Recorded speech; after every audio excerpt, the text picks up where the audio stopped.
cosecha sus millones de toneladas, sus 10, 11, 12, 100 millones de toneladas, pues las vende. Todo se vende al mercado exterior. De hecho, la base de la economía de Argentina es la agricultura, o sea, no tienen industria. Desde el charolazo, ¿no? Desde el cacerolazo del 2003, ¿no? O antes, ¿no? Desde la devaluación anterior, no, todas las industrias huyeron y la economía se basa en la agricultura. Allá un productor que siembra tiene que pagar el 40% de impuestos. Es decir, si vende 100 pesos, producto de su cosecha, 40 pesos le corresponden al Estado. Y nosotros nos quejamos por el 16. Y nosotros nos quejamos, pero al productor no le cobran el 16% cuando vende. O sea, el productor vende y punto. Se le queda todo su dinero. Allá no, aparte de pagar el impuesto en los insumos, fertilizantes, porque allá sí se paga, al final en la venta está, como les dijera, está ¿Regulada? regulada, reguladas, o sea, no hay forma que salga un costal de maíz o un costal de trigo o un costal de soya, si no es por una aduana. Entonces, forzosamente se los agarran. Entonces ahí, si el productor vende 100 pesos, 40 pesos son del Estado. Es algo complicado, ¿eh? Se los querían, ahora que estuvo, no sé si fue Kirchner, les querían subir al 45, creo, por ciento.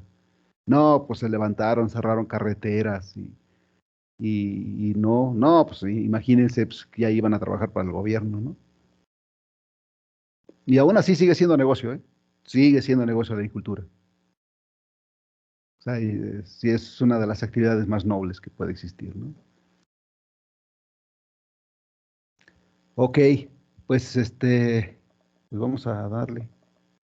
Y obviamente ahorita están devaluados hasta el cuello, ¿no? Yo cuando estuve allá el dólar estaba a 3 pesos argentinos y ahorita están alrededor de 80 pesos. O sea, están súper devaluados.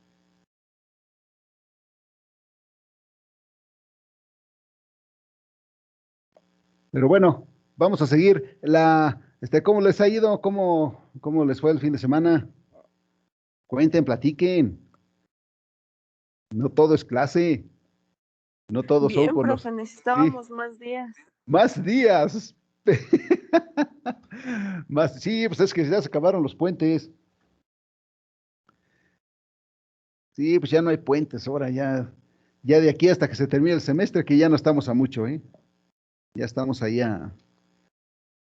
pues a qué, escasas, qué, 3 semanas, ¿no? Más o menos, ¿no? Contando esta. Sí, más o menos. O sea que, pues ya se va a terminar el semestre, van a tener 2 meses de vacaciones, ahora sí van a tener 2 meses de vacaciones, ¿no? Que el año pasado no hubo así, ¿verdad? No, fue muy corto el periodo, ¿eh?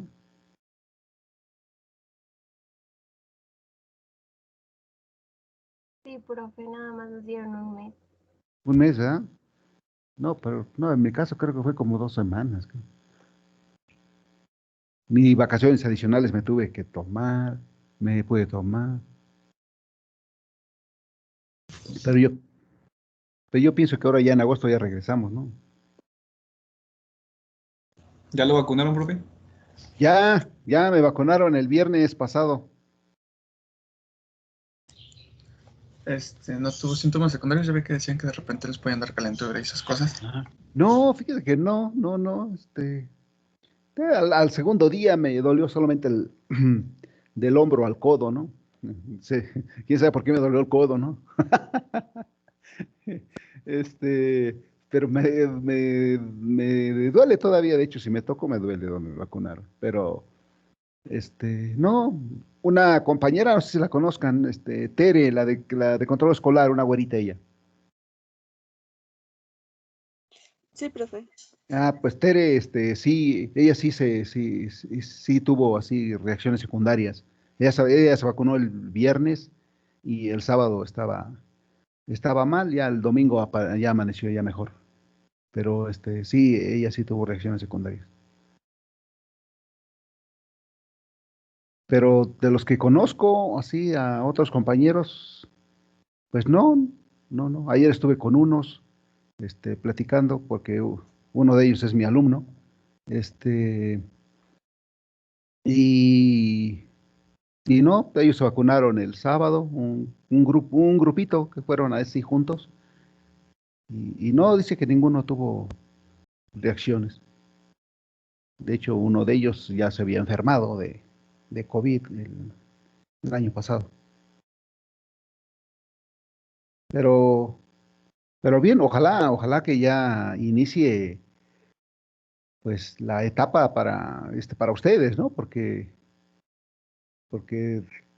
pues a lo mejor las autoridades dicen, pues ya que se regrese a las aulas, ¿no? Las autoridades universitarias, pero eh, se podrían decir, ya que se regrese, que al fin los profesores y personal administrativo están vacunados, ¿no? Pero un sector de riesgo también son ustedes, ¿no?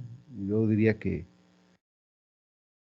ojalá, esperemos que ya agilicen esto y ya ustedes puedan estar vacunados y ahora sí ya podemos regresar con toda tranquilidad, ¿no? Pues ojalá. Ojalá, sí, porque el problema con ustedes es de que pues no solamente toman el Potrobús, sino que también tienen que tomar otros transportes para llegar al Potrobús. Si fuera el Potrobús, pero no todos toman el Potrobús, entonces unos viajan en el Tlachaloyet y son riesgos, ¿no?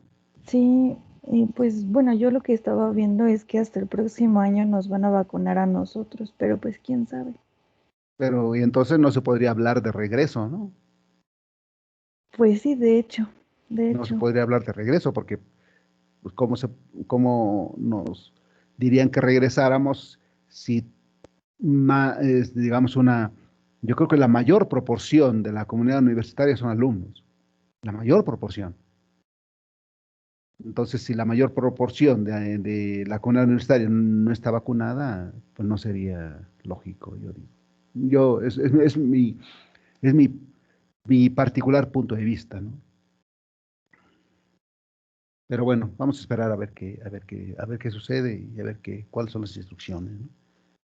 Te hubieras robado unas vacunas, profe, y aquí Sí, las rifamos. claro, ándele. Sí, les hubiera dicho que les hubieran hecho así como, pues, ahí a los que vieran aquí, ¿cuántos son? 28, que a 28 personas les hubieran inyectado aire, ¿no? Y que me las hubieran dado, ¿no?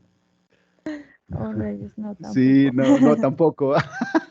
Que una vez que salió algo parecido, salieron algunos casos por ahí que se les inyectaba aire o simulaban vacunar Era suero, ¿no, y, profe? perdón. Era suero, creo, lo que les inyectaban. Sí, sí, sí, era una simulación y no sé si esos son de los casos que fueron evidenciados. ¿Cuántos habrán pasado Sin que nadie se diera sin que cuenta. nadie se diera cuenta? O sea, ay, eso sí, hasta genera desconfianza, ¿no? Pero creo que esos eran para los que las compraban, porque había unos que estaban comprando vacunas. Y entonces Ay, eran, sí, y las vendían caras, ¿eh? sí, pero no eran vacunas, sino era agua con suero, yo escuché. Bueno, era suero. ¿Sí? Sí, yo Ah, escuché. uy, peor tantito, ¿no? Sí, pero pues a ver, vamos a ver qué es lo que, qué es lo que sucede de aquí a julio, para que se termine el semestre, a ver cuáles van a ser las indicaciones y bueno, vamos Vamos a cuidarnos por lo pronto, a seguirnos cuidando, ¿sí? Al parecer ya la ola de contagio está bajando, las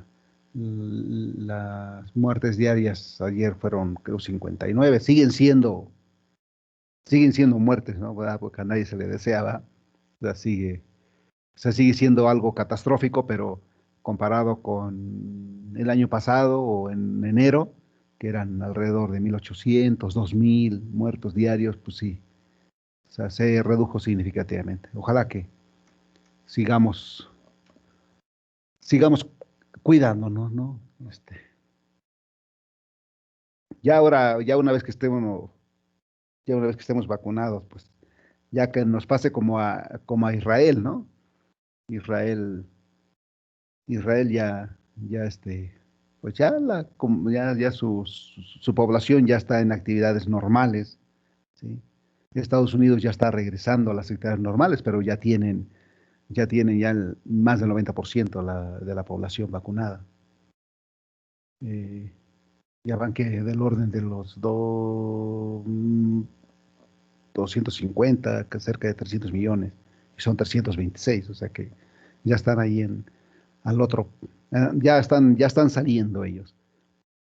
Ya de Sí, hecho, se había de hecho, dicho, ajá, es que solamente como en comentarios ya habían dicho que en Estados Unidos en algunos lugares ya no era obligatorio ni siquiera ocupar el cubrebocas. no, no, no, no, ya no, y ya se permite hacer reuniones, ya entre poblaciones, entre comunidades que ya están vacunadas. Solamente todavía se usa, creo que en lugares públicos, en oficinas de gobierno, algo así, pero ya no es obligatorio. Ojalá que en algún momento podamos llegar. Al paso que vamos va a ser hasta el próximo año. Vamos va muy lento el proceso de vacunación. Yo creo que mi opinión, se debería de abrir un poco más o sea, generar más centros, ¿no? de vacunación. Creo que personal, existe, ¿no?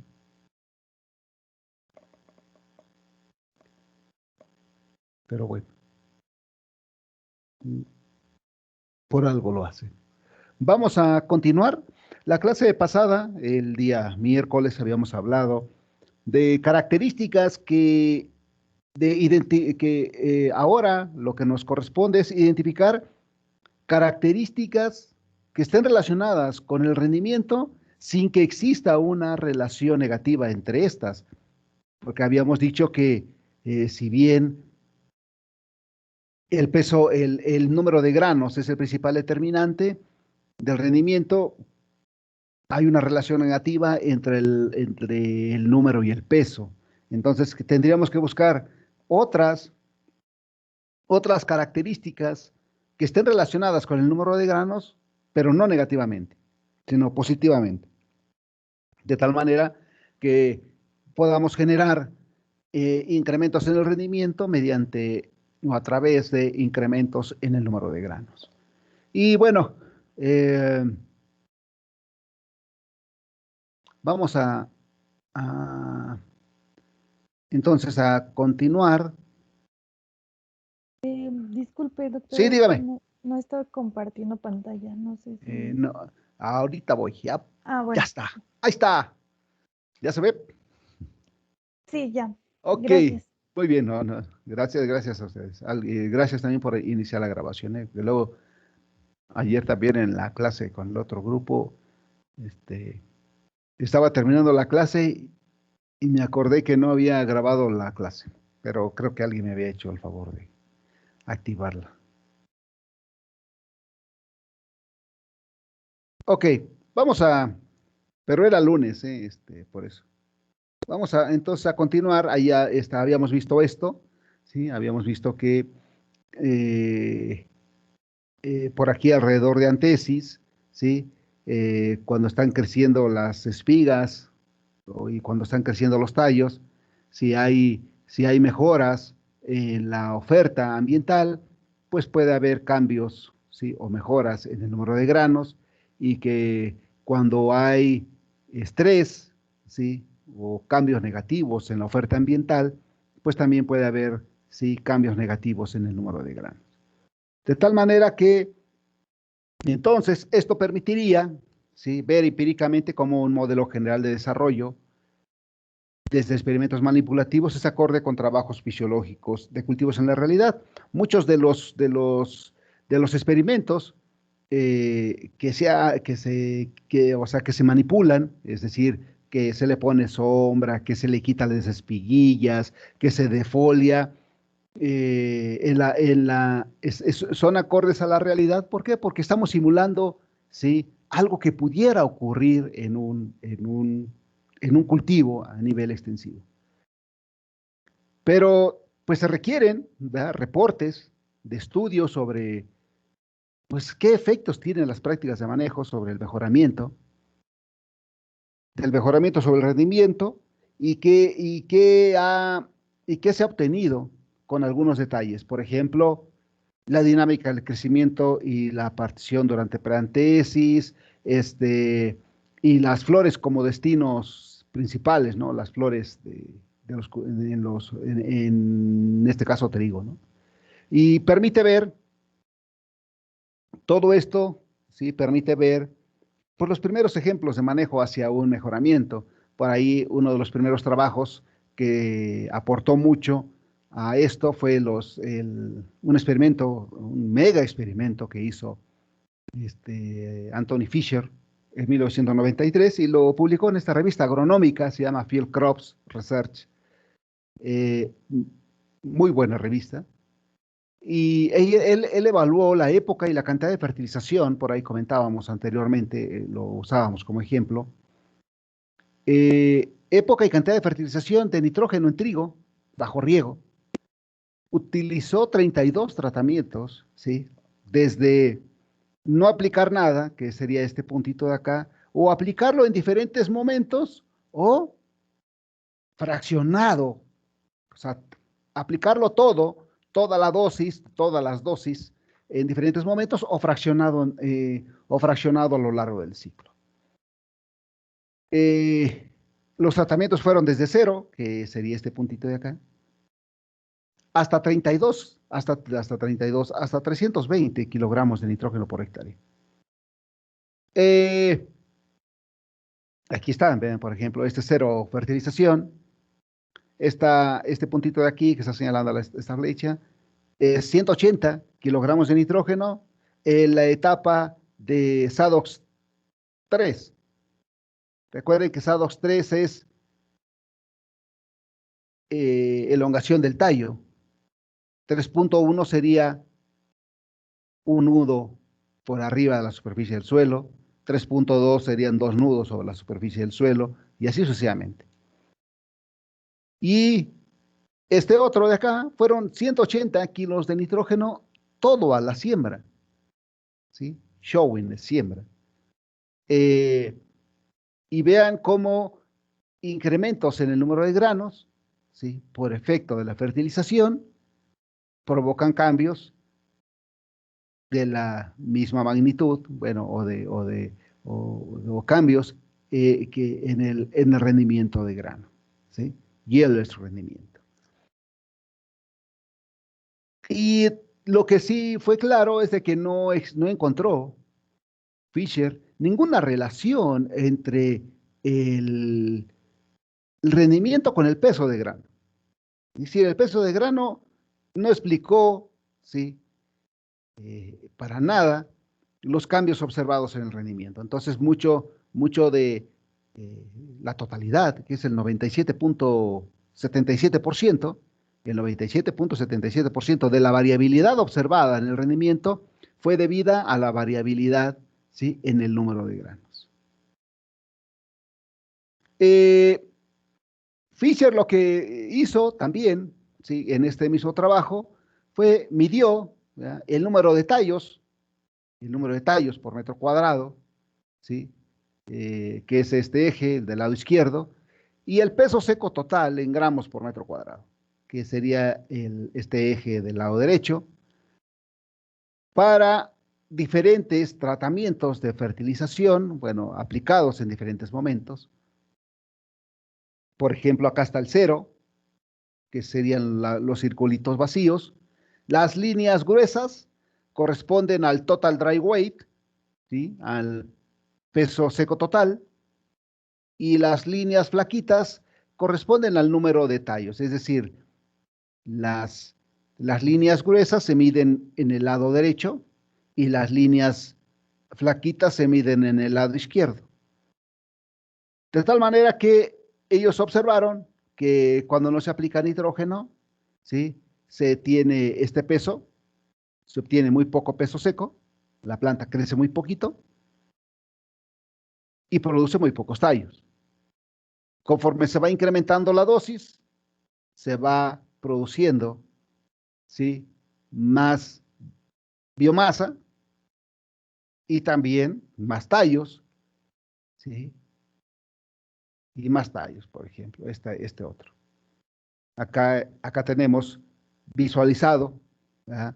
Cómo sería el peso seco de la espiga en función de 0 nitrógeno, 180 kilos de nitrógeno a la emergencia del cultivo, 180 kilogramos de nitrógeno entre la etapa 16, sí, 16.5 a 30, que sería cuando tenía 6 hojas el cultivo, o hasta que, ¿sí?, inició la etapa de elongación del tallo, o 240 fraccionado, ¿sí? Dividido, split, por ahí no sé si alguien me pueda corregir, split es fraccional, dividir, ¿sí? Entonces, 240 dividido ¿en cuánto? En diferentes aplicaciones. Y vean cómo es el peso seco de la espiga. Cuando no tiene nitrógeno, el peso seco de la espiga es este, es decir, son espigas muy ligeras, flaquitas. Conforme se va incrementando la dosis, por ejemplo, el circulito o el triangulito, que son 180, ¿sí? Vean cómo se incrementa significativamente el peso seco de la espiga y obviamente fraccionar, ¿sí?, las aplicaciones de nitrógeno en diferentes momentos, pues nos causa un plus en el peso seco. Entonces,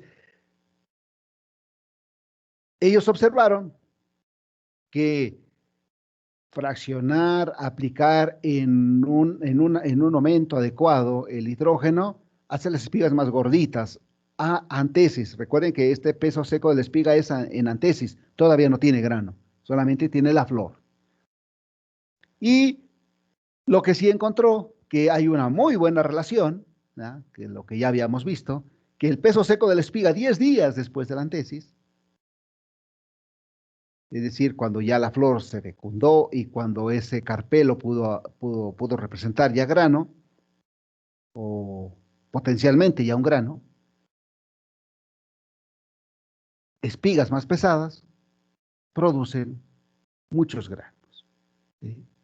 Entonces, fíjense que como un carácter tan simple como es el peso seco de la espiga en alguna etapa en particular, nos representa incrementos en el número de granos. Ahora ya de hecho, los investigadores están trabajando mucho en este aspecto. ¿Sí? Ya lo están usando como criterio de selección, ¿sí? Este mecanismo, ¿sí?, del peso seco de la espiga. Ya ahora es un mandato ya, actualmente, ¿no? Y por ahí, Fernanda Dresser, ¿sí?, y colaboradores, por ahí en el 2000, publicó un artículo en Plant and Soil, en donde ellos evaluaron trigo, que son los circulitos, y all rape, ¿sí saben qué es all rape? No, doctor. All rape es así.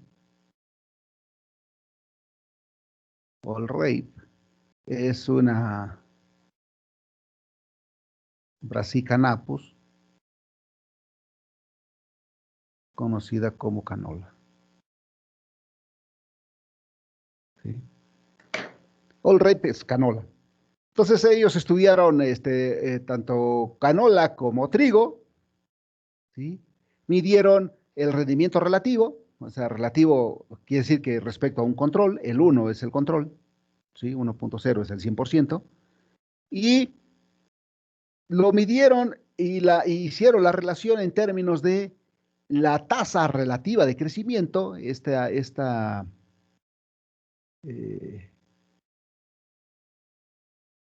este es crop grow, HT, creo que es HT. Corríjame la que sabe inglés por ahí. Así escribe grow.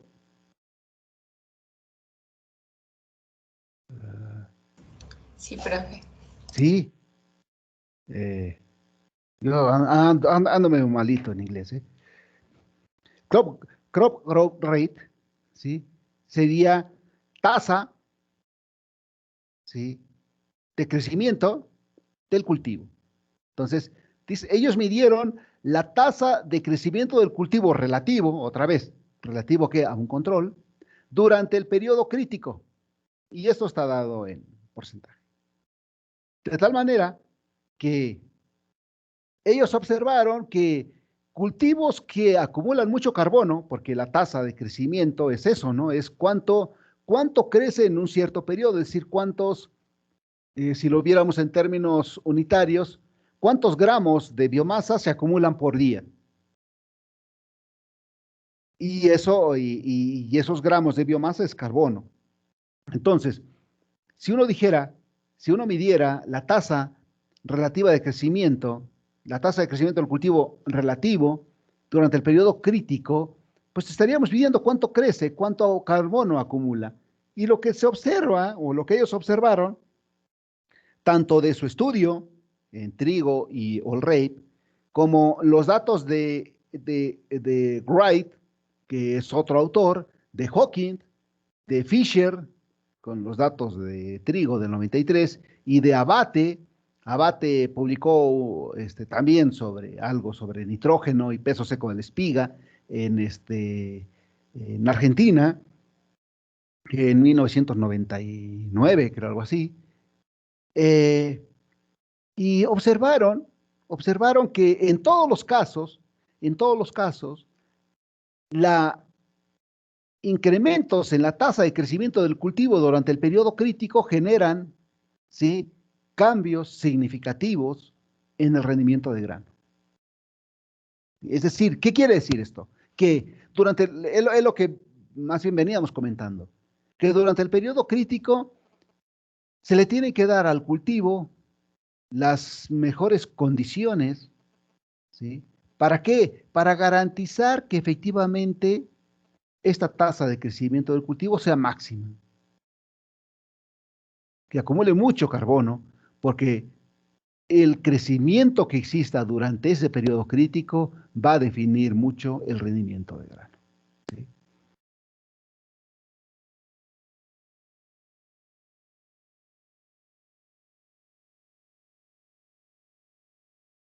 Y bueno, más después, ¿sí?, de que se detectó que el peso seco de la espiga era uno de los principales, una de las principales características que pudieran estar asociadas con el número de granos, sin, sin que esa relación fuera negativa, o sea, que estaba relacionada positivamente. Después, como lo habíamos comentado anteriormente, el uso del cociente fototermal durante el periodo crítico también marcó la pauta para zonificar cultivos, es decir, para establecer cultivos en las zonas más óptimas. Obviamente con eso no se puede hacer nada, ¿no? Y decíamos que esa era Cuba. Q era el cociente fototermal, muy diferente acá, ¿no? Acá era el, el, este, el coeficiente de atenuación de luz, ¿no? Aquí en este caso, Q es el cociente fototermal, que no es otra cosa más que la relación entre la radiación y la temperatura. Radiación diaria versus temperatura. Entonces, si uno mide, si uno hace este cociente, ¿sí? Radiación, temperatura todos los días, pues tendríamos valores, ¿sí? Y si uno obtuviera el peso seco, digamos, al inicio del periodo crítico en algún cultivo, hasta el final, y al final de ese periodo, y tuviéramos esto, pues pudiéramos sacar fácilmente el cociente fototermal y relacionar el, no sé, el número de granos con el cociente fototermal o el rendimiento con el cociente fototermal. En algunas regiones del mundo, en algunas regiones del mundo, este es un ejemplo. Yo no tengo hasta ahorita conocimiento de que aquí en México lo hayamos hecho ya. ¿Sí? Allá en el Cono Sur, en Argentina, tienen para muchas de las regiones productoras graficados, definidos, ¿sí? La marcha fotoperiódica, las marchas de temperatura, las marchas de cociente fototermal a lo largo del año. De tal manera, por ejemplo, en la localidad de Las Breñas, ¿sí? Que está hacia el norte, está por en una provincia que se llama Paraná, es cálida, es calientita. eh, Pergamino, que es esta línea de la marcha del cociente fototermal. Pergamino, que está a 33.6 latitud sur. Las Breñas está a 27.7. Y Balcarce, que está a 37.5, es decir, cada vez está más hacia el sur. Balcarce es una localidad que está muy cerca ahí de una ciudad que se llama Mar del Plata, muy pegada a la costa del Atlántico. Pergamino, la localidad de Pergamino, ¿sí? O la zona, la región de Pergamino, es la zona núcleo de producción de maíz. Es la pampa ondulada, que le llaman, ¿sí? La pampa ondulada, ahí es donde se produce el maíz. Ahí es donde los productores producen maíz de 16 toneladas por hectárea, ¿sí? Bajo siembra directa, sin ninguna escarda, sin nada, solamente con puro glifosato, ¿sí? Nada más con puro glifosato. ¿Por qué? Porque utilizan puro transgénico, ¿sí? En la mayoría, casi en la mayoría del maíz que se llama en Argentina es transgénico. Pero vean cómo es la marcha del cociente fototermal. Obviamente, hacia el verano, en todas las regiones, ¿sí? En todas las regiones, baja el cociente fototermal en verano. ¿Por qué? Porque la temperatura es alta, ¿sí? La temperatura es muy alta, entonces esa alta temperatura hace que baje el cociente. Pero hay situaciones, ¿sí? En donde hay, ¿ajá?, cociente fototermal bastante bueno, ¿ah? En muchos casos, ¿verdad? Eh, Acá es enero, ¿sí? Por acá es junio, por acá está finales de mayo, junio, es el invierno, ¿sí? Por eso los cocientes fototermales altos. Eh, lo más parecido, por ejemplo, a Reino Unido sería esto, ¿no? Reino Unido tiene las mejores condiciones de cociente fototermal. Hay una zona en el cono sur que es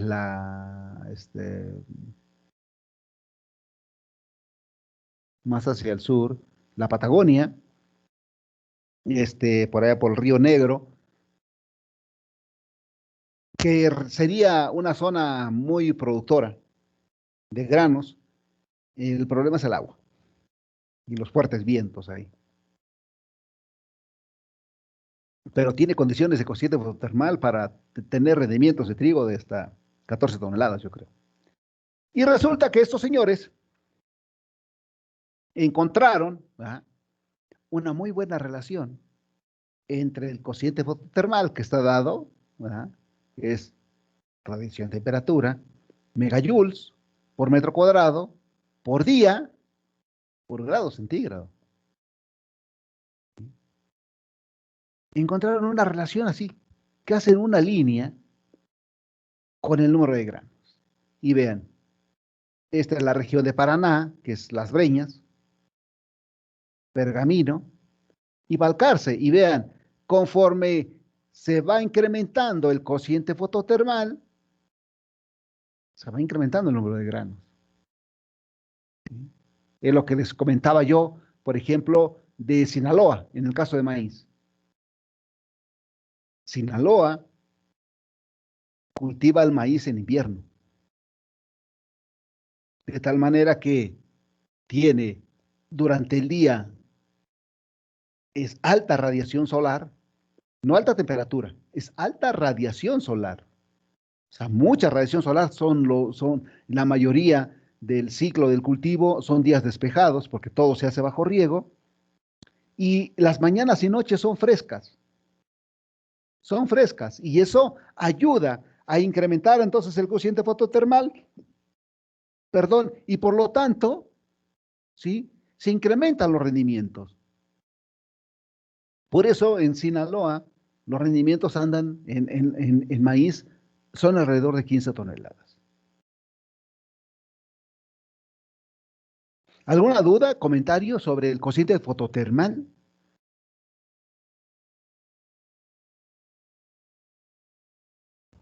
Lo probé.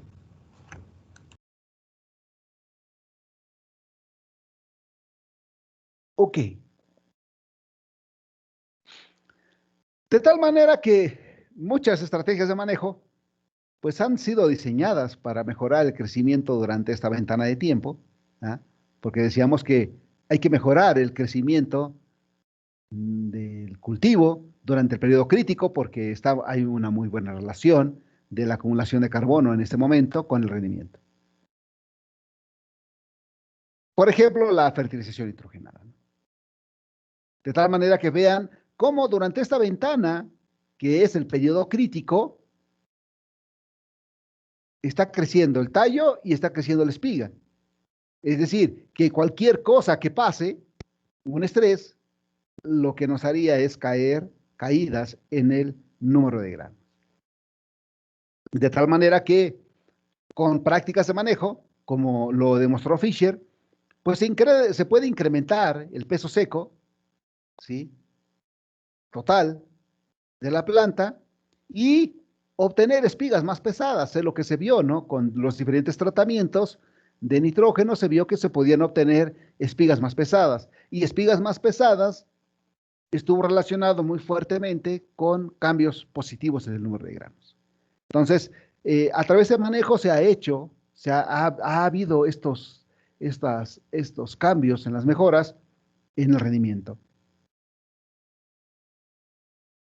Y ya están adoptándose todas estas cosas. De tal manera que el manejo puede incrementar el rendimiento de grano, manteniendo al mismo valor los índices de cosecha, incrementa el número de granos a través de incrementos en el peso seco de la espiga, a través de incrementos en el crecimiento durante la elongación del tallo, ¿sí?, es decir, acumulación de carbono en esa etapa. Y por ahí, Calderini, Daniel Calderini, Matthew Reynolds en el CIMID, y Gustavo Laffer, ahora ya en España, publicaron un libro, ojalá, no lo tengo aquí, lo tengo en la facultad seguramente, a ver si la próxima clase a ver si la próxima semana se los puedo mostrar, ahora, a ver si voy el viernes a la facultad y me lo traigo, también por si alguien quiere fotocopiarlo, Este libro se llama así, Trigo, ¿sí? Ecología y Fisiología de la Determinación del Rendimiento. Lo publicaron en esta editorial, Food Product Press, en Nueva York. Es un libro bastante bueno, muy interesante.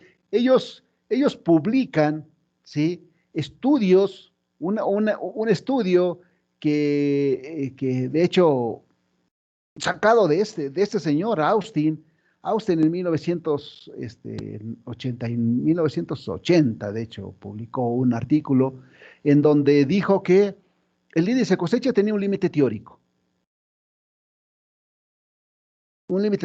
y el límite teórico lo ubicó más o menos en el 60%, al menos en trigo. Y resulta que Reino Unido, que es el mejor productor de trigo, es el que tiene los más altos rendimientos a nivel mundial, pues ya está cerca de lograr ese tope en el índice de cosecha. Sus índice de cosecha está cerca del 55% y sus rendimientos están arriba de 8 toneladas por hectárea. Comparativamente con Argentina, ¿sí? Que su índice de cosecha está por abajo del 45% y sus rendimientos están ahí rondando las 7 toneladas por hectárea. O la India, que ya se aproxima a ese 50% del índice de cosecha, pero sus rendimientos están por abajo de las 6. O Australia, que es un ambiente mediterráneo, un ambiente muy riesgoso, y los índices de cosecha están abajo del 40% y sus rendimientos no son mayores a 2 toneladas por hectárea. Canadá, uno dijera, pues Canadá produce muy bien. No, Canadá tiene problemas para producir trigo, ¿sí? Produce, produce poco rendimiento, pero mucha proteína, ¿sí? Sus trigos son ricos en proteína porque tienen muy poco rendimiento, ¿no? Andan ahí del orden ahí pasadito del 40%, su índice de cosecha. Italia, Italia anda muy pegado ahí a las 5 toneladas, pero todavía anda su índice de cosecha por abajo del 45%. Esto indica que los rendimientos se pueden todavía incrementar mejorando el índice de cosecha, ¿sí? Recuerden el índice de cosecha, ¿qué era? Ay, ya no me acuerdo, ¿qué era?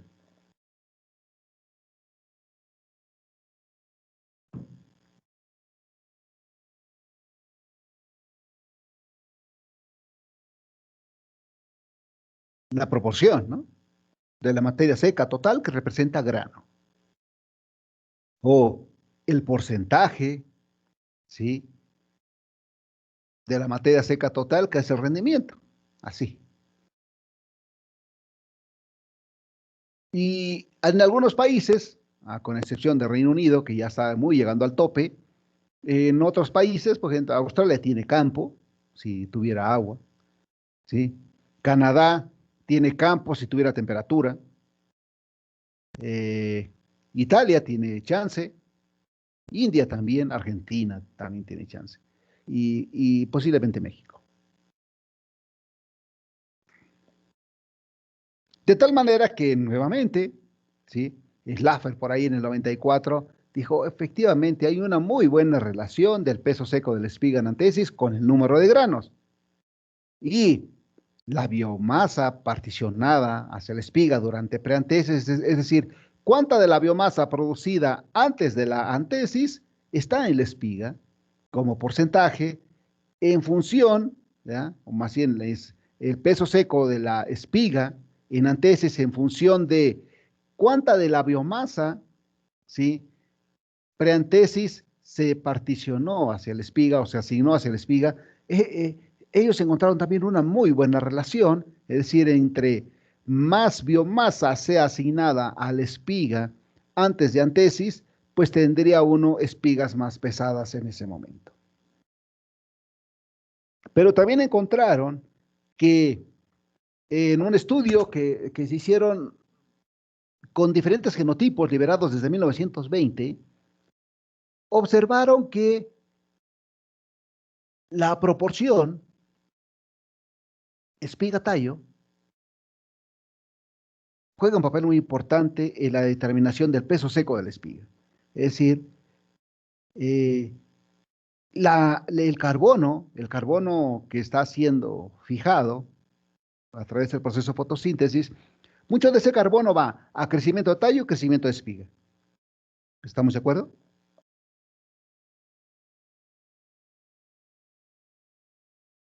Lo que nos comenta, los comentan esos autores, es de que entre más carbono vaya a la espiga y se incremente la proporción espiga-tallo, ¿sí? Se incrementa también el peso seco de la espiga. Ellos evaluaron diferentes materiales liberados en diferentes épocas, las de los genotipos liberados en 1920, en 1940 o en 1980. ¿Qué se observa, jóvenes? ¿Qué hizo el mejoramiento genético?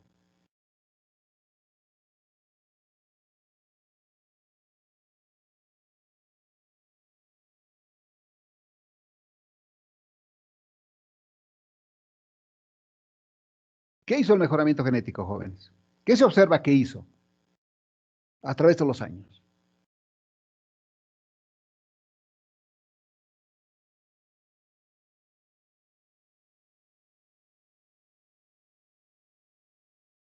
¿Aumentó el número de materia seca? Aumentó la materia seca de la espiga. ¿A través de qué?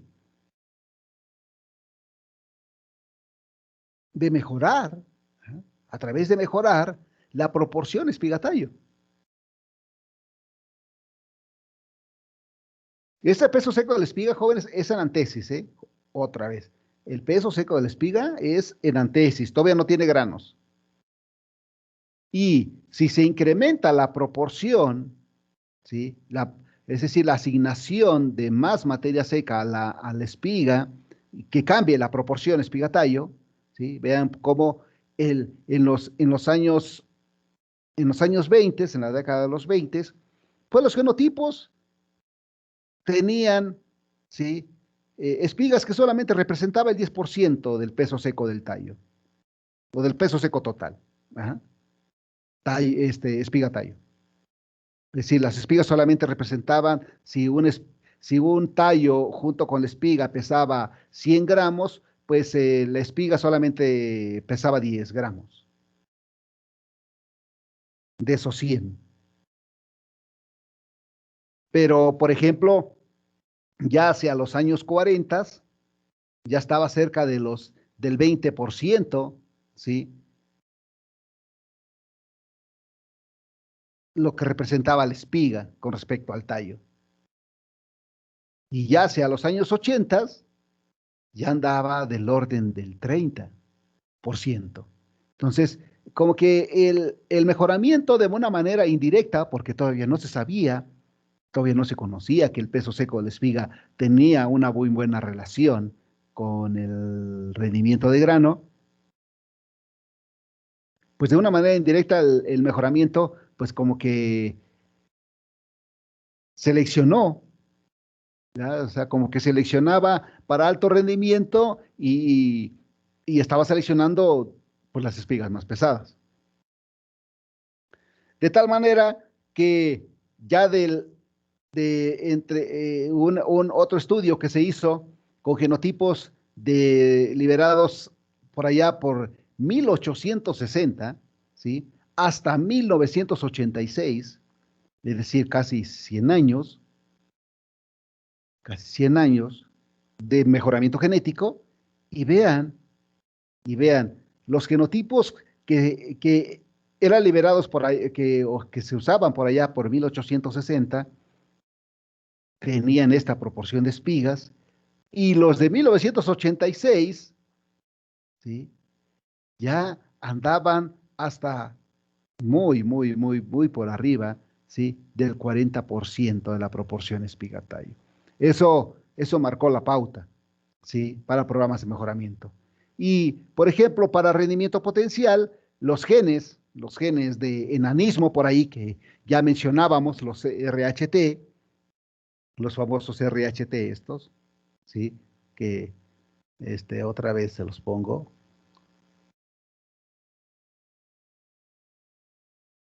¿Sí? De altura reducida. Estos genes, ¿sí? Lo que hicieron básicamente fue reducir la habilidad competitiva de los tallos en contra de las espigas. Es decir, los tallos acortaron los entrenudos, o sea, se acortó la distancia de los entrenudos y esa energía sobrante se iba hacia las espigas. Es decir, mejoró el crecimiento de las espigas, ¿sí? Ahí, en el momento de antesis. Estas eran las plantas altas, vean, esas eran las plantas altas que había antes de la Revolución Verde, que medían unos 60, unos 70, ¿sí? Eran muy altas, así eran los trigos, y tenían el RHT, el gen, en un estado recesivo. Cuando Norman Borlaug, en realidad no fue Norman Borlaug, fue un francés el que los determinó, pero bueno, Norman Borlaug levantó la mano primero y ese fue el que lo registró, digámosle así. Registró el hallazgo. Él encontró que las plantas que tenían el RHT1 mayúscula, R mayúscula, o el RHT2, cualquiera de los dos, eran semienanas. Eran un poco más bajas que las altas. Y que los genotipos que tenían los dos, ¿sí? El RHT1 y el RHT2, pues eran enanas. Estas no, las semienanas tenían uno o el otro. Y las enanas tenían los dos. Entonces, en los enanos, ¿sí?,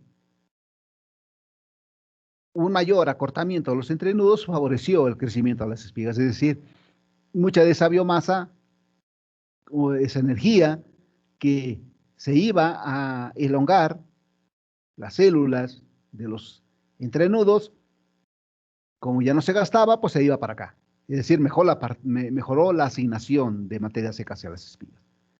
De tal manera que este trabajo lo hizo Daniel Miralles en 1998, cuando estaba en Australia, y estas son las altas, estas son las enanas, los triangulitos son las semienanas y los cuadritos son las altas, son líneas isogénicas, son NIL. NIL significa líneas isogénicas, que iso son iguales. Lo que él probó es de que efectivamente las líneas altas tienen muy poca relación espiga-tallo comparada con las espigas enanas y en cualquier ambiente. Lo hizo en 2 años, en 1991 y 1992, ¿sí? Y observó el mismo caso.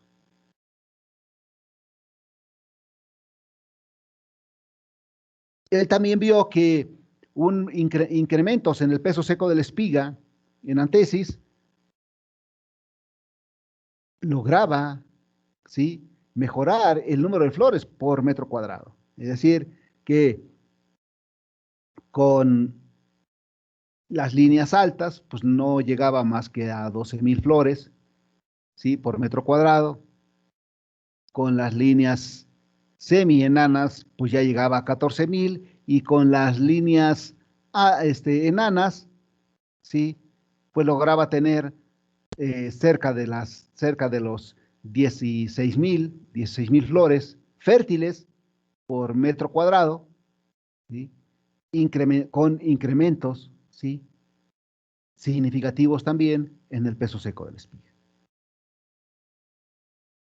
Y lo que hizo, no sé si se entienda, y si no me dicen y lo vuelvo a explicar, lo que hicieron ellos fue, de hecho fue parte de lo que hice en triticale en algún momento. Esta es la línea alta, esta es la línea alta, y este es el score floral, este es el score floral que de Waddington. ¿Cómo era así? Waddington. Es el score floral de Waddington. Recuerden que una flor con Waddington 10 sería así, ¿no? Sería una flor en Waddington 10 sería así.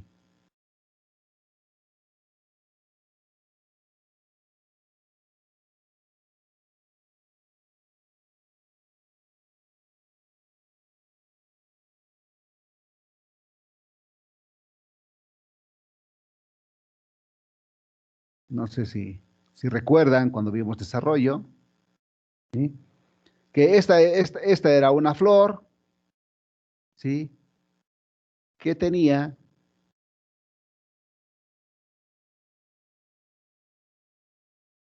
sus 3 anteras, ¿sí? Y esos son los estigmas, ¿sí? Y este es el ovario. Entonces, aquí tendríamos una flor, esta es Waddington 10, es el score floral Waddington 10. Estos señores, bueno, así Miralles, lo que hizo fue de una espiguilla, si vemos a la espiga de trigo, de esta manera, de un lado, ¿ah? De un lado vemos a la espiga de trigo. Supónganse que esta es una espiga de trigo, ¿sí? Esta es una espiguilla, esta es una espiguilla, y la podemos ver así, en grande, así.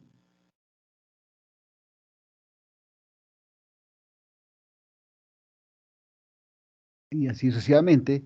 Este es el grano 1. ¿Se acuerdan de los trabajos que se hacían con desespiguillado y defoliado y que para ver cómo se afectaba los granos de una misma espiguilla? Este es el grano B, este es el grano C, este es el grano D, E, F y así sucesivamente. O la flor 1, la flor 2, la flor 3, la flor 4, la flor 5, 6, 7, 8 y 9. Aquí midieron hasta la flor 9. Entonces lo que hacían era medir en diferentes momentos las flores. Y entonces decían, bueno, ok, a los 50 días o 48 días después de la siembra, empezaron a muestrear y solamente había estas flores. O sea, estaba la flor 1, 2 y 3, que son rojo, azul cielo y el azul fuerte, azul marino, no sé qué sea. De tal manera que ya estaban por ejemplo, cuando esta espiga estaba en espiga terminal, ya estaban las 3 primeras flores en la espiguilla, diferenciadas a este grado de madurez, en un Waddington 3.5. Fueron 3 días después, 4 días después, a muestrear, ¿sí? Y resulta que seguían igual, pero conforme fue avanzando el tiempo, la flor 1 y la flor 2 y la flor 3, pues fueron avanzando. Vean, la flor 1 estaba por acá en 5, la flor 2 estaba a lo mejor en 4.5 y la flor 3 estaba en 4.3 o 4.2. Y así sucesivamente fueron evaluando, ¿sí? El estado de cada una de las flores a través del tiempo. Obviamente era en una espiga diferente, porque esta espiga se cortaba, se le medía y se tiraba. Y a los 5 días iba uno al campo por otra espiga y checaba uno una espiguilla de la misma posición, a lo mejor en la parte central, ¿no?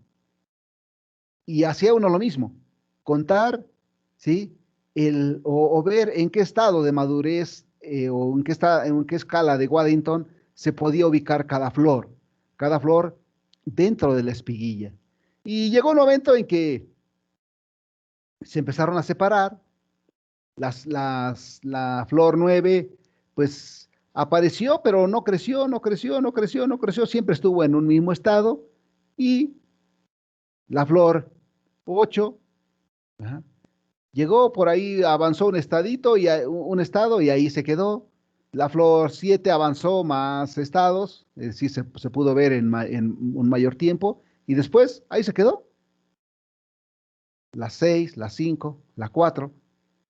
Y resulta que en las altas solamente 3 flores, que sería la 1, la 2 y la 3, que sería esta, la 1, la 2 y la 3, lograron llegar a un Waddington 10, es decir, que iban a ser granos, potencialmente granos.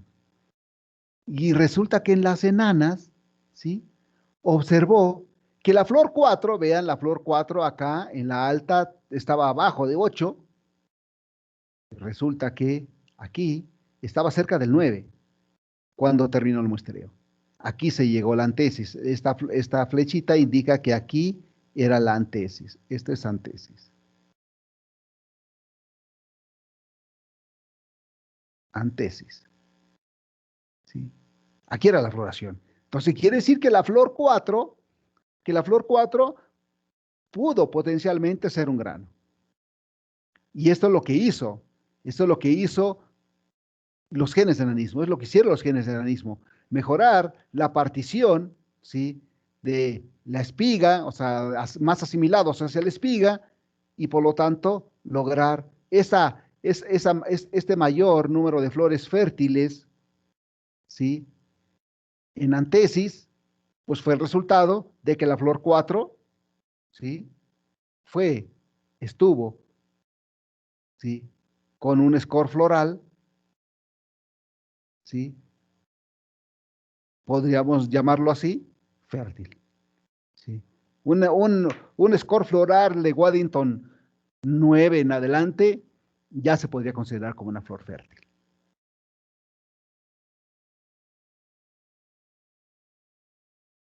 Y ellos lo que hicieron fue medir el número de flores fértiles, en función de la posición de la espiguilla. ¿Sí? En función de la posición.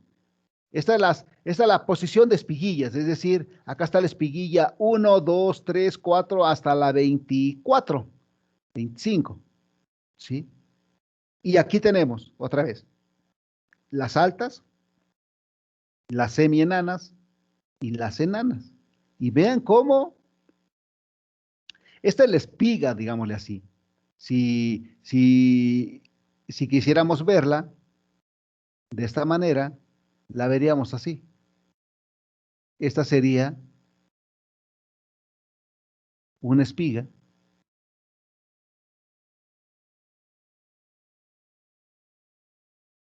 de trigo. Aquí tendríamos la espiguilla 1, que sería esta, la espiguilla 2, la espiguilla 3, la espiguilla 12, que a lo mejor sería por acá, ¿sí? Y vean, lo que contaron ellos es el número de flores fértiles. Entonces, pues ellos contaron más flores fértiles en las enanas, que hasta valores de 3.5, ¿sí? Flores fértiles por espiguilla, comparadas con abajo de 3 o con 3, ¿sí? Que fue lo máximo, ¿sí? En las líneas altas en un año, y vean acá, en el otro año, que pareciera que fue mejor, en el 92, ¿sí? Las altas llegaron igual a 3, pero en las enanas se obtuvo hasta 4, ¿sí? Flores fértiles por espiguilla, al menos en las espiguillas centrales. Vean, aquí digamos entre 12 y 16 podríamos decir que aquí alrededor de estos números estaría el centro de la espiga.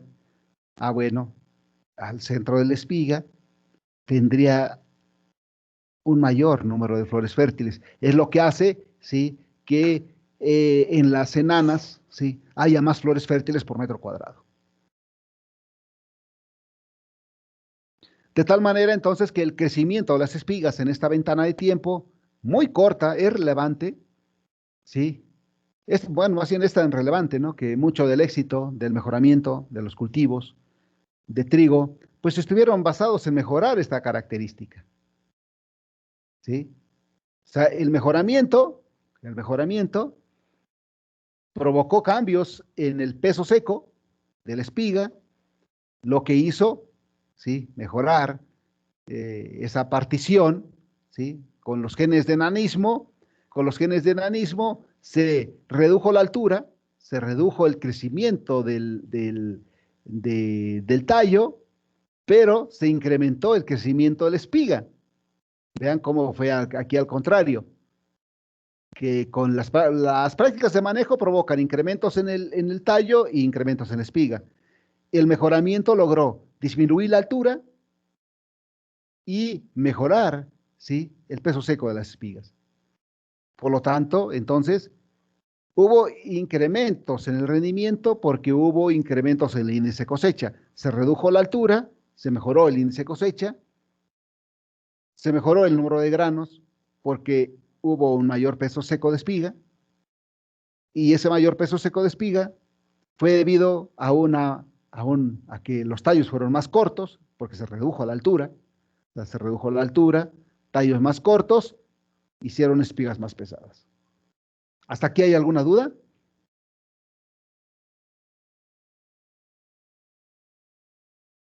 ¿Se está entendiendo?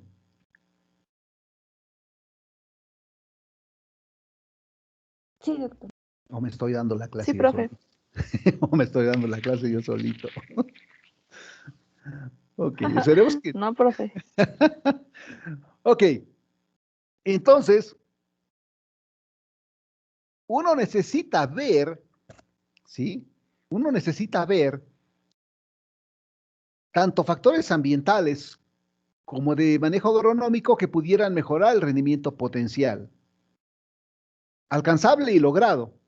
Y por ahí en algún momento discutimos que eh, los factores que definen la producción de biomasa o el rendimiento de grano de cualquier cultivo es radiación solar, CO2, temperatura y genotipo. Esos son factores definitorios, son los que definen el rendimiento potencial. O sea, un genotipo, por ejemplo, un genotipo criollo, en caso de maíz, pues tendría un potencial, un rendimiento potencial más bajo que un genotipo híbrido. La temperatura y la radiación juegan un papel muy importante porque tenemos el cociente fototermal, ¿no? Y obviamente el CO2. Entonces, estos factores son definitorios del rendimiento potencial, pero resulta que en algún momento tenemos factores limitantes, que puede ser el agua, los nutrientes porque no tenemos dinero o porque no incorporamos materia orgánica, principalmente en cuanto a los nutrientes, nitrógeno y fósforo. De tal manera que entonces hay un gap que dirían los ingleses, un gap, que es un hueco, un vacío en el rendimiento, que para llegar, que hace que el agricultor obtenga un rendimiento alcanzable, ¿sí? O se obtenga un rendimiento alcanzable.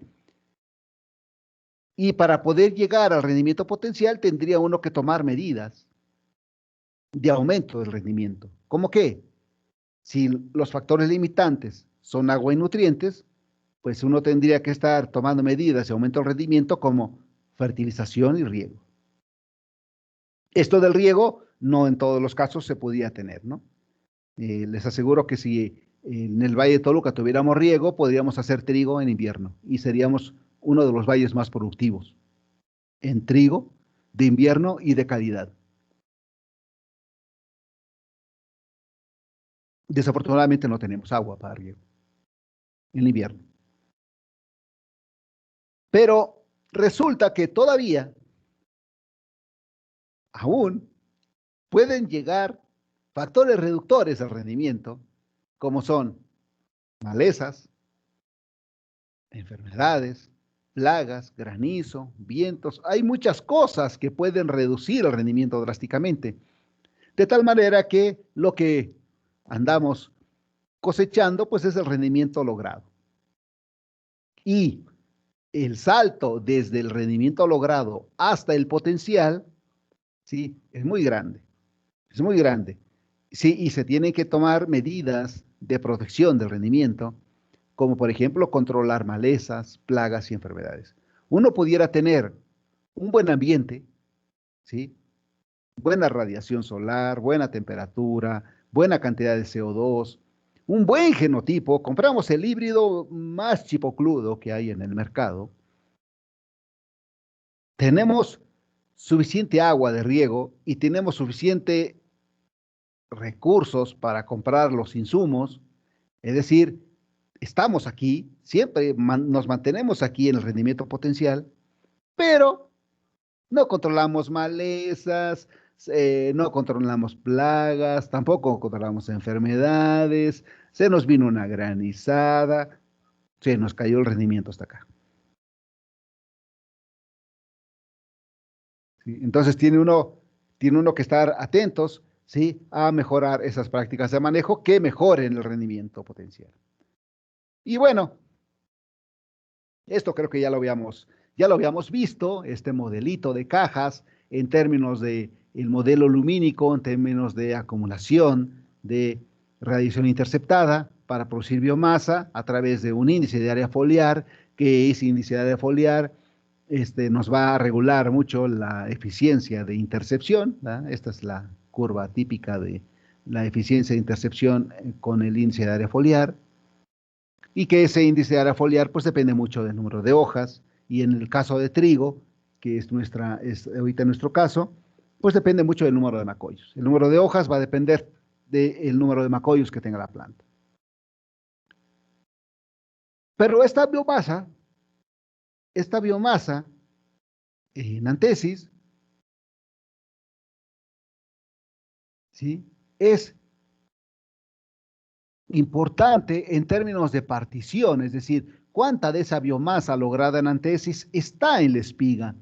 ¿Por qué en la espiga? Porque hay una muy buena relación del peso seco de la espiga en antesis con el número de granos. Y recuerden que el número de granos es el principal componente del rendimiento. Por lo tanto, pues había que identificar atributos fisiológicos potencialmente útiles en mejoramiento para incrementar el rendimiento. El rendimiento potencial, ¿no? El rendimiento de los cultivos. De tal manera que el rendimiento potencial, pues depende fuertemente, el rendimiento depende fuertemente del número de granos por metro cuadrado, y aunque el peso potencial del grano puede ser modificado, posiblemente más adelante lo discutamos, si nos da tiempo, podríamos enfocarnos, de hecho ya lo vimos por ahí en desarrollo, ya vimos cómo se genera el peso de grano a través del tiempo, el contenido de humedad, la pérdida de humedad conforme va acumulando almidón. Podríamos enfocarnos en este caso en el número de granos por unidad de área y cómo puede ser incrementado. Y si se puede encontrar una base genética también, ¿no? A través de mejoras en el peso seco de la espiga. Y mejorar el peso seco de la espiga, pues podría uno decir que se podría trabajar con la duración del periodo del crecimiento de esa espiga, es decir, alargar, ¿sí? Incrementar la longitud del periodo de crecimiento de la espiga. Es decir, si le damos más tiempo para que crezca, posiblemente puede crecer más, ¿no? O mejorar la tasa de crecimiento de la espiga durante ese periodo, es decir, que acumule más carbono. Y aquí juega un papel muy importante que sería la partición de la biomasa de las espigas, ¿sí? Que serían efectos del mejoramiento. Y mejorar la tasa serían efectos de las prácticas de manejo. Por lo tanto, nos vamos a centrar más hacia la parte de mejoramiento de las prácticas de manejo. Porque el mejoramiento, ¿sí? En un futuro, ¿sí? Se podría necesitar, o más bien, a través del mejoramiento, en un futuro se podría tener la necesidad de mejorar la duración o el crecimiento, ¿sí? O la tasa de crecimiento durante el periodo crítico para el crecimiento de la espiga. Recuerden que durante el periodo crítico lo que está creciendo es la espiga. Entonces, a través del mejoramiento genético, uno podría alargar la etapa usando la sensibilidad al fotoperiodo o a la vernalización, o, ¿sí? Mejorar la velocidad con la que se acumula biomasa durante ese periodo. O sea, que dure lo mismo, pero que acumule más por día. Eso tendría que hacer el mejoramiento genético.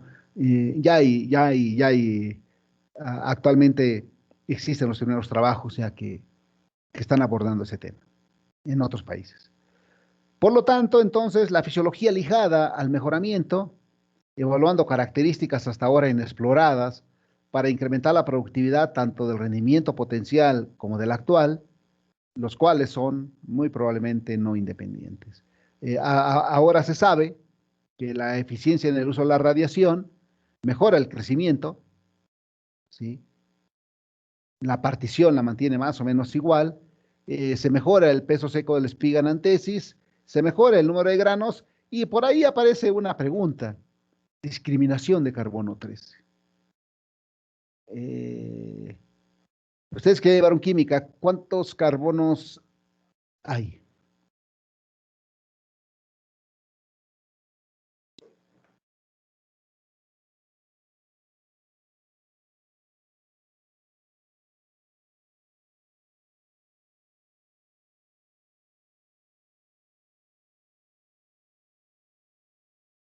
¿Hay así?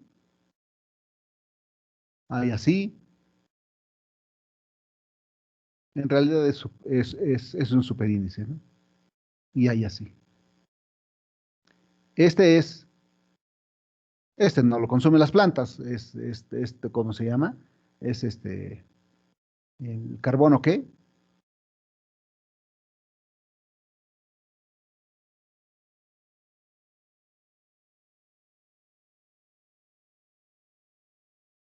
Radio, radio, radio, radia- radiactivo, ¿no? Radiactivo, ¿no? Este se usa como marcador para ver para dónde se mueve, si se mete por la raíz, en cuántas horas llega a la hoja, ¿no? Y para eso se usa, para estudios de marcación. Y también para ver las pruebas de carbono 14 para ver la antigüedad, ¿no? El fósiles se utiliza mucho en antropología, ¿no? ¿Antropología o cómo se llama?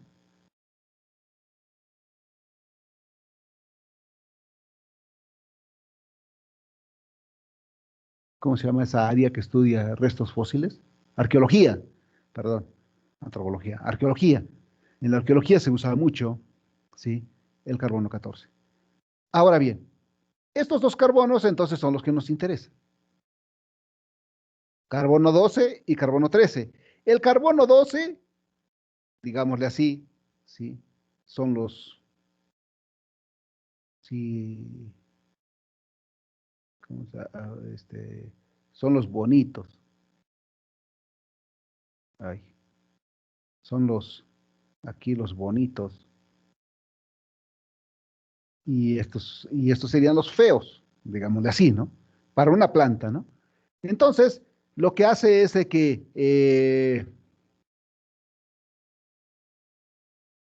en el estoma, si yo dibujo una hoja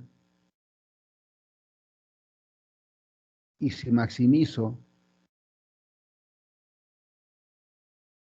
un estoma, sería esto. Aquí sería la entradita. Este sería la salida del estoma y esta sería la hoja, ¿no? Así. Esta es la cámara subestomática. Esto. Aquí adentro, esta es la cámara subestomática. Supongo que ya esto es como un recordatorio de lo que vieron en fisiología. Y por aquí, por este, sale agua y entra CO2, entra carbono. Pero dentro de este carbono, dentro de esta molécula de carbono, puede ser carbono 12 o carbono 13. Pero resulta que las plantas, cuando están en estrés por temperatura, o estrés por agua, o estrés de agua, este estoma se cierra y adentro quedan carbonos 12 y carbonos 13 ahí, volando. ¿Para qué? Para que sea fijado. Resulta que, cuando se cierra el estoma, cuando cesa la transpiración, la planta todavía sigue haciendo fotosíntesis. ¿Fotosíntesis con qué? Pues con el carbono que quedó adentro. Entonces sigue fijando ese carbono, pero hay plantas que solamente fijan el 12, ¿sí? Solamente fijan a los bonitos. Y cuando se les acaba el carbono 12, dejan de crecer, detienen su crecimiento, aún teniendo carbono 13 ahí a un ladito. Estas son plantas que discriminan. Otras plantas, ¿sí? Bajo la misma situación, o sea, otro genotipo bajo la misma situación de estrés, cierra sus estomas por efecto del estrés y sigue creciendo, sigue consumiendo el carbono 12. Cuando se terminó el carbono 12, sigue con el carbono 13, no discrimina. Y entonces sigue generando biomasa, sigue creciendo por no discriminar. De tal manera que cuando compara el rendimiento de la planta que estuvo bajo estrés y que discriminó, es más bajo que el de la planta que estuvo bajo estrés y que no discriminó. Y es más alto, ¿sí? El rendimiento por no haber discriminado. Entonces, esa otra es otro rollo, ¿sí? Eso de la discriminación de carbono por parte de las plantas. De hecho, hay un profesor ahí en la facultad que cuando estuvo haciendo su doctorado en el Colegio de Posgraduados, es el doctor Carlos Gustavo Martínez Rueda, que es el estadístico en la facultad. Él hizo su doctorado en genética y él evaluó la discriminación de carbono, ¿sí? Como una medida para seleccionar líneas para resistencia a sequía. Él trabajó sobre sequía natural. En el colegio estableció unos ensayos y en Tlaltizapán, Morelos, utilizó otros ensayos bajo sequía. Y las muestras las mandó a Australia, al CISAIRO, en Australia, para que fueran analizadas, porque no en cualquier lugar las analizan. Y, por ejemplo, ellos miden, en todas las muestras, miden la cantidad de carbono 13 que hay. ¿Sí? Químicamente se pueden separar el carbono 12 y carbono 13 del almidón, ¿sí? Entonces, de la harina, lo que él mandó fueron las muestras de harina de cada una de las parcelitas que tenía bajo estrés y las que no estaban bajo estrés. Y efectivamente, cuando le mandaron los datos, pues las plantas que no estaban bajo estrés, pues no tenían necesidad de discriminar, ¿verdad? Pues tenían, pues puro carbono 12. Y las plantas que estaban bajo estrés, ¿sí? Hay plantas que en las que se encontraba cantidades adecuadas de carbono 13 y hay otras que no. Y las que no se encontró, tenía bajo rendimiento, con las que sí se encontró. Entonces, el carbono 13, la discriminación de carbono 13 ya representa una estrategia de mejoramiento. Y bueno, mucho de esto de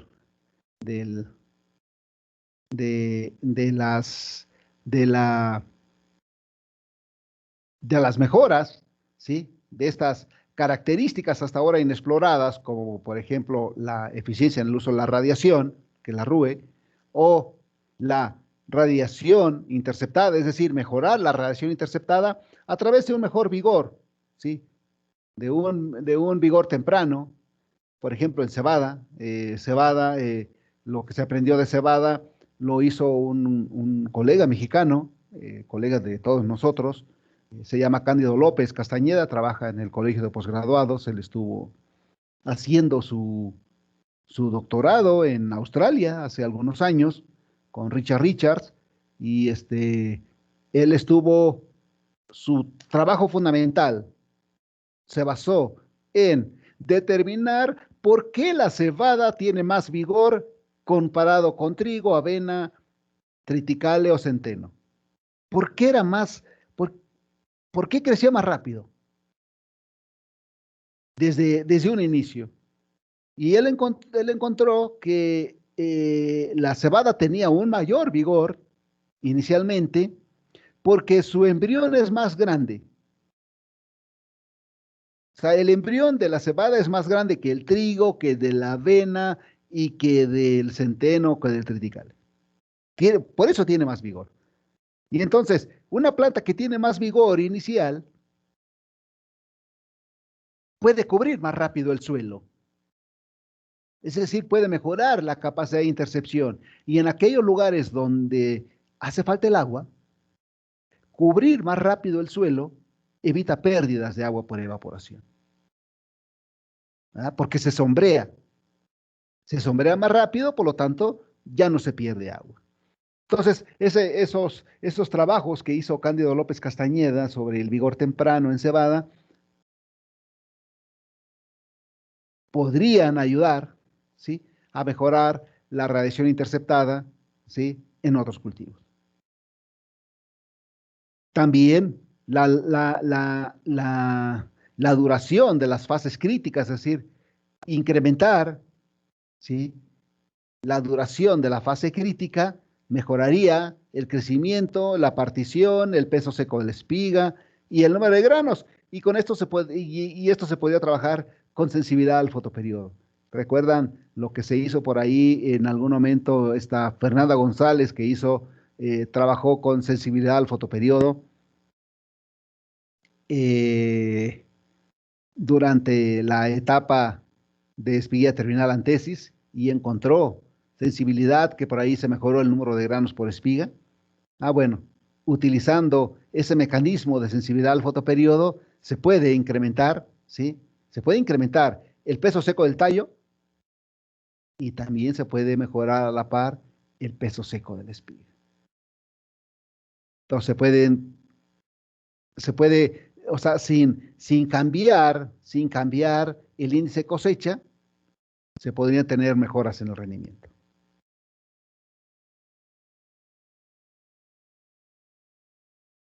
¿Alguna pregunta hasta aquí?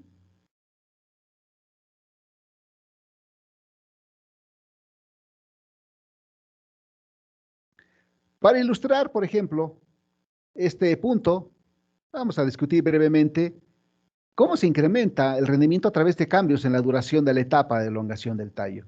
Es lo que ya vimos en algún momento. Lo que hicieron ellos es buscar variación en la fase de la elongación del tallo independientemente de la duración del ciclo. Lo que ellos encontraron es de que había genotipos, ¿sí?, que duraban lo mismo a antesis, pero la etapa de la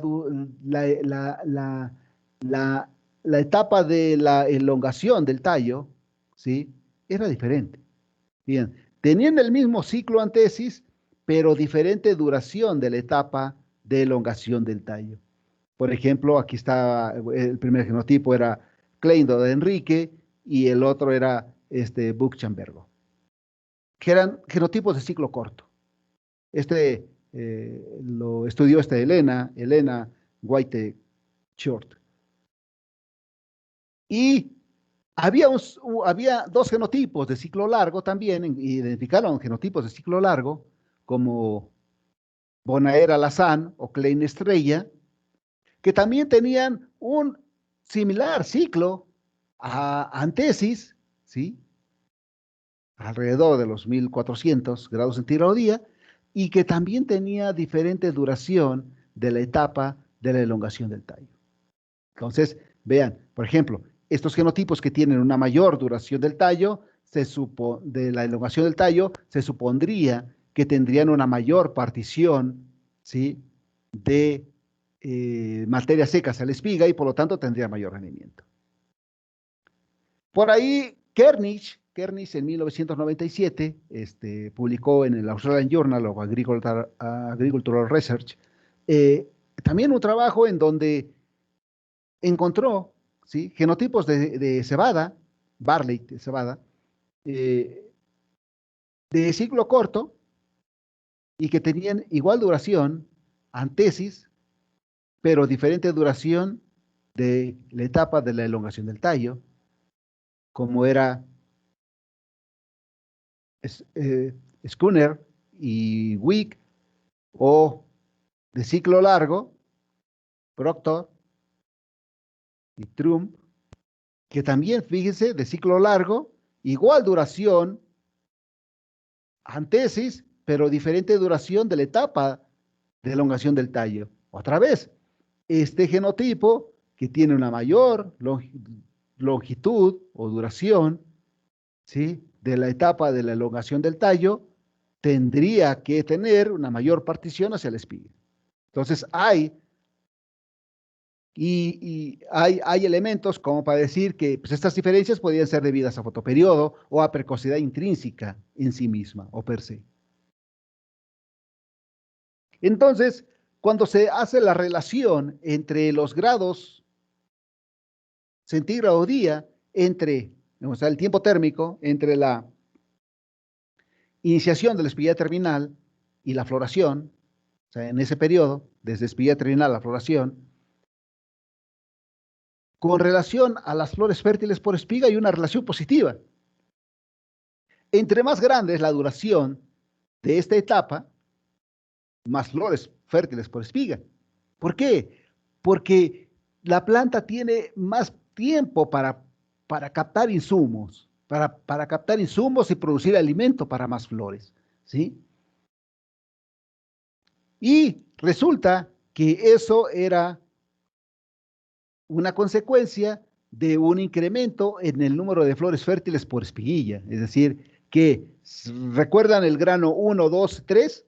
Ah, bueno, el 4, ¿sí? O el 5, ¿sí? La maduración de esas flores más distales incrementaba, ¿sí? El número de flores fértiles por espiga. Se han conducido muchos estudios en los cuales la sensibilidad de la duración de la etapa de la elongación del tallo al fotoperiodo, impuestos durante la estación, fue clara.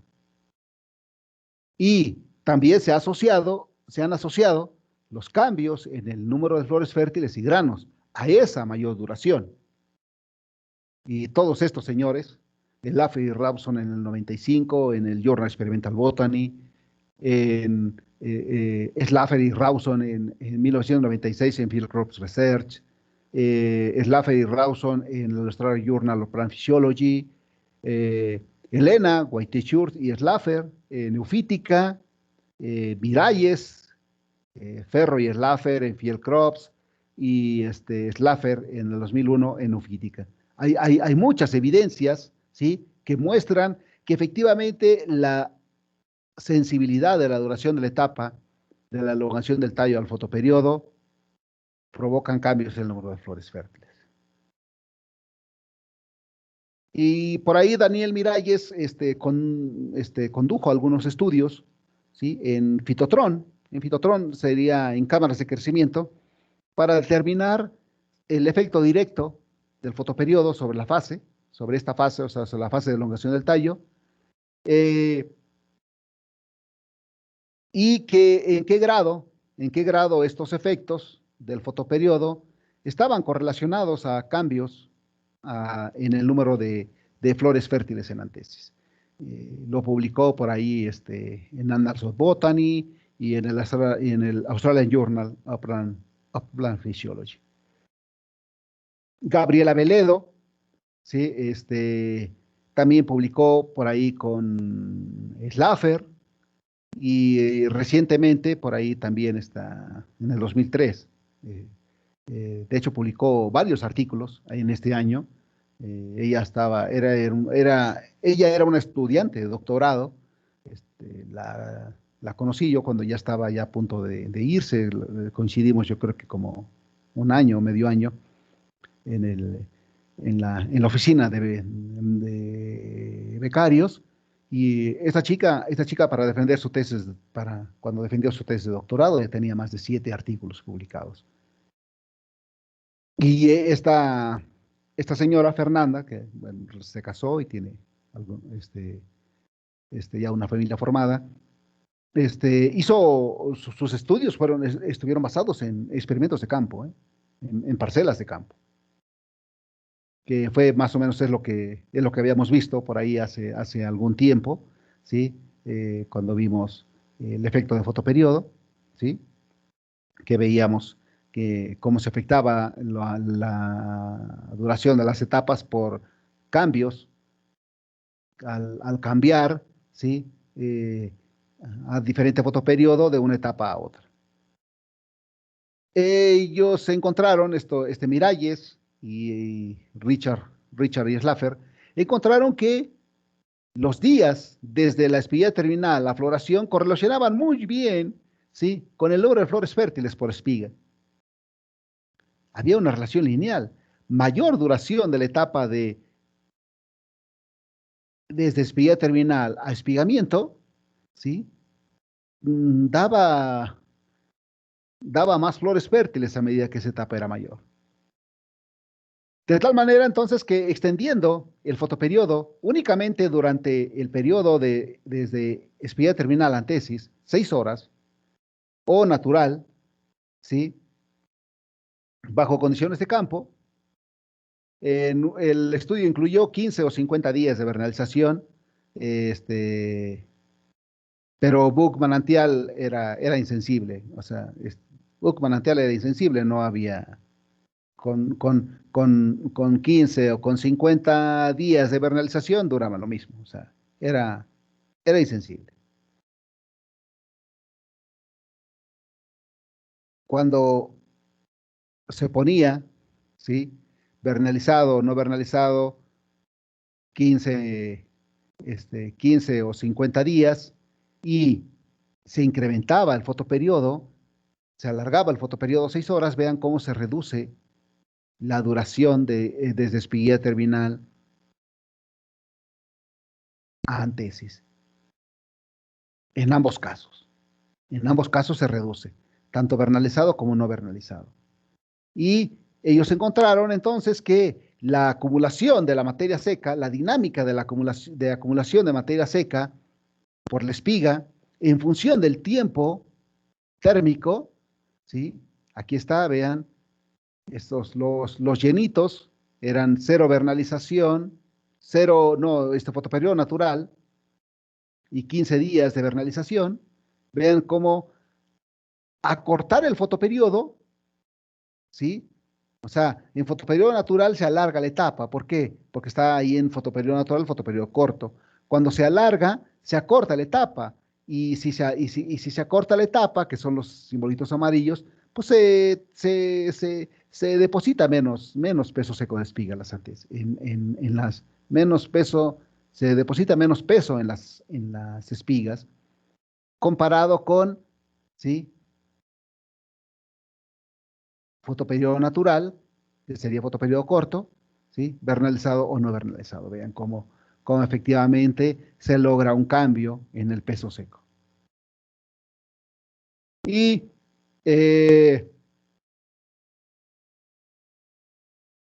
está Fernanda González, ¿sí? Sacó la relación, obtuvo la relación para Book Manantial con 0 y 6 horas de incremento en fotoperiodo en función de más bien, la posición de la espiguilla dentro de la espiga. Otra vez, esta es la espiga, el eje Y es la espiga, y cada uno de los numeritos sería la posición, ¿sí? O Aquí estamos en la espiguilla 10, acá estamos en la espiguilla 15, en la espiguilla 20, o en la espiguilla 24, en la espiguilla 23. Esta tenía 23. Y vean cómo cuando se alarga el fotoperiodo, ¿sí? Se acelera la tasa y por lo tanto se generan menos flores fértiles que cuando se tiene en fotoperiodo natural, ¿sí? Que es fotoperiodo corto. Vean cómo se incrementa el número de flores fértiles. Esto fue un gran hallazgo porque ahora ya se sabe, ya se puede manejar las fechas de siembra. ¿Para qué? Para hacer coincidir la etapa de desde espiguilla terminal antesis con días más o menos cortos, ¿sí? No tan largos. Y lo que ellos observaron, pues efectivamente que lo que se logra, ¿sí? Lo que se logra con fotoperiodo corto, pues es una flor más, ¿sí? Con Waddington, con un score floral de Waddington 10 y principalmente en las espiguillas centrales, ¿sí? Lo que no sucede cuando se alarga el fotoperiodo. Vean, cuando se alarga el fotoperiodo, la flor 4 no llega ni a un score floral 6, ¿sí?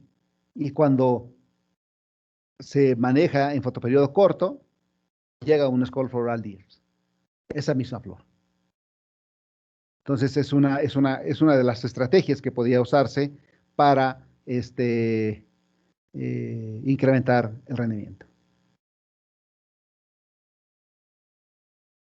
Y bueno, entonces ahora se sabe, ¿sí? La base genética de la sensibilidad al fotoperiodo y en trigo y que básicamente está basada en los cromosomas, en tres loci, ¿no? En los cromosomas 2A, 2B y 2D, con controversia, hay controversia todavía en el poder de cada uno, si el A o el B o el D es más potente que algún otro, ¿no?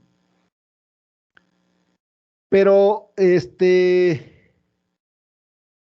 pero también, o solo, se sabe, ¿ya? Los efectos del ciclo total antesis. Y hay muy pocos estudios en donde se han conducido, ¿sí? Para medir la partición o para, sí, para, más bien para medir, más bien particionando, ¿sí? El periodo total, ¿sí? En diferentes fases, es decir, como por ejemplo, la fase reproductiva temprana, la fase vegetativa, la fase reproductiva temprana, la fase reproductiva tardía, y compararlo para ver si llegan a la antesis al mismo tiempo y cómo es la duración de las etapas anteriores, ¿sí? Y conocer esa variabilidad ayudaría mucho. Por ejemplo, en trigo, Scart en 1985 identificó, ¿ya? Identificó que la etapa reproductiva, aquí está la etapa reproductiva temprana y etapa reproductiva tardía, ¿sí? Estaba gobernada básicamente esas dos etapas, o sea, encontró genes asociados, ¿sí? Para el LOCI D, en el cromosoma D. Elena y Slaffer lo encontraron tanto para la fase vegetativa como para las dos etapas, reproductiva temprana y tardía, ¿sí? En el D y en el B encontraron asociación, o sea, genes asociados. Y Fernanda González encontró en el D para las tres etapas y en el B solamente encontró para la etapa reproductiva temprana y la etapa reproductiva tardía. Coincidió con Scart. Y en el A todavía no se estudia. Todavía no hay estudios encaminados a identificar esos genes. Y entonces pareciera que el background genético bajo condiciones experimentales afecta a las conclusiones y que puede haber otros alelos explicando, ¿sí? Ya que, bueno, que estén explicando porque hay ruido, ¿sí? Al menos cuando se han manejado líneas con sustitución. En fotoperiodo en trigo, la sensibilidad al fotoperiodo en trigo, los PPD, esos son los genes, los PPD, fueron identificados por Snape en el cromosoma 2, ¿sí? En el OSI2 del cromosoma A, del cromosoma B y del cromosoma D. En cebada han sido encontrados también en el 2, pero en el cromosoma H, ¿sí? En el H2 también, en el OSI1. Y acá también hay otra asociado, ¿sí? A genes de fotoperiodo. Ya han sido también identificados en estos, ¿sí? Por lo tanto, pues la situación puede ser más incierta. Si nosotros estamos interesados, ¿sí? En la base genética de las diferencias, en la duración de la elongación del tallo, debido a diferencias en precocidad intrínseca. O sea, si nosotros estuviéramos interesados en esto, en estudiar las diferencias en la etapa de la elongación del tallo, debidas a precocidad intrínseca, podría ser más incierto. Sin embargo, hay evidencias sensoriales que podrían, o en donde podrían marcar, o donde han sido encontradas, la base genética, ¿sí? de eso. Por ejemplo, en arroz. Lo que pasa es que el genoma del arroz, es el más estudiado, es el más chiquito. Sí, ya ha sido mapeado, de hecho, en realidad. Porque muchas de las especies están emparentadísimas con el arroz, ¿eh? Algo pasó en la evolución que como que el arroz fue clave, ¿sí? La base genética del arroz fue clave. Y bueno, se han estudiado en arroz, no sé si han oído hablar de QTLs, estos famosos QTL. ¿Alguien se los ha mencionado por ahí, algún profe?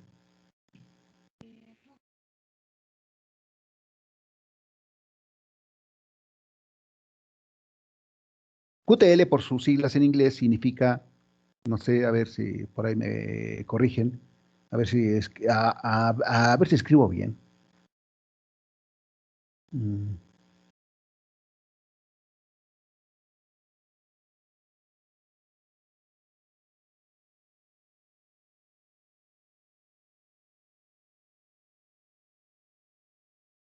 Significa eso, Quantitative Trait Lossy, ¿sí? Es decir, secciones, ¿sí? Para características cuantitativas, o sea, secciones de cromosomas. Eso es lo que utilizan mucho para los marcadores moleculares, ¿sí? Los QTLs. Por ejemplo, para el tiempo, para el espigamiento, ¿sí? Entre 80 y 100 días, un R cuadrado de 71, y esta es la proporción de la variación, ¿sí?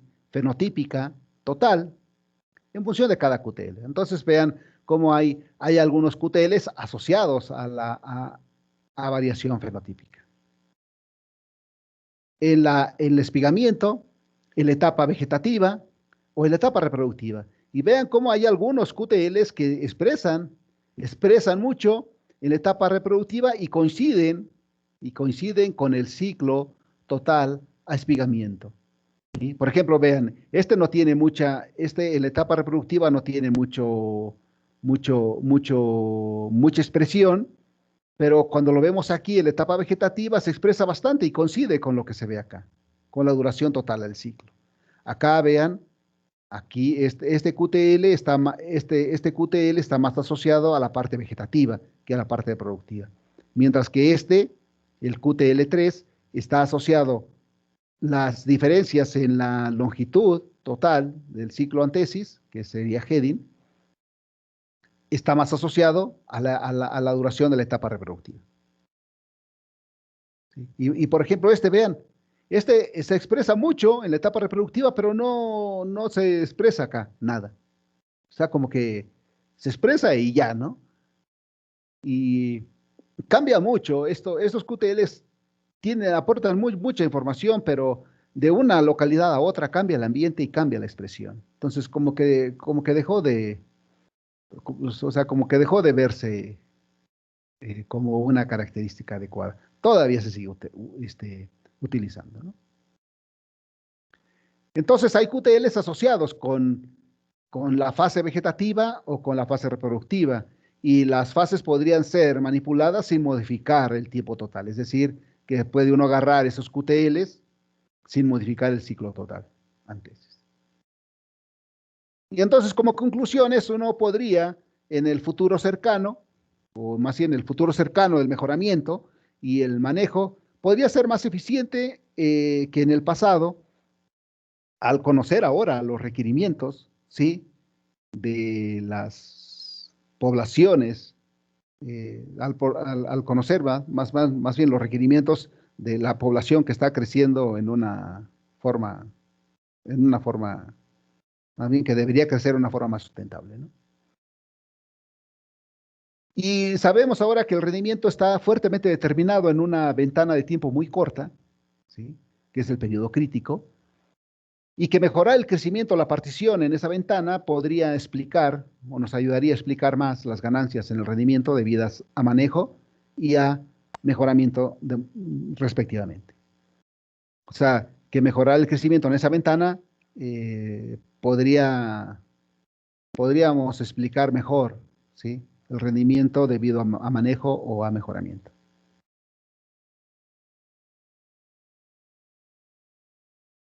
Ay, ¿por qué se me regresó?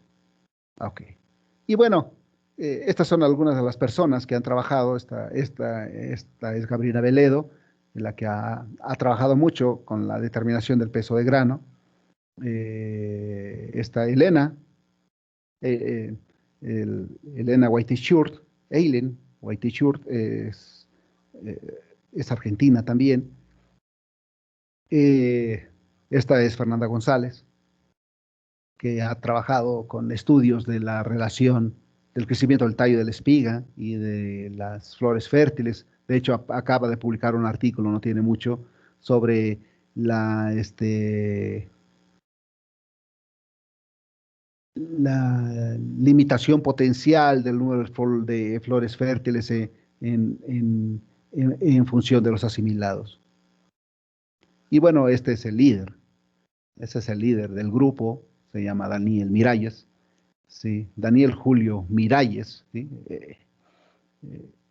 En algún momento él fue el que me formó en ecofisiología de cultivos, ¿sí? Él fue él fue mi director de tesis. Y bueno, pues por hoy, ahí le dejamos. La próxima clase vamos a tratar de avanzar hacia lo que se refiere a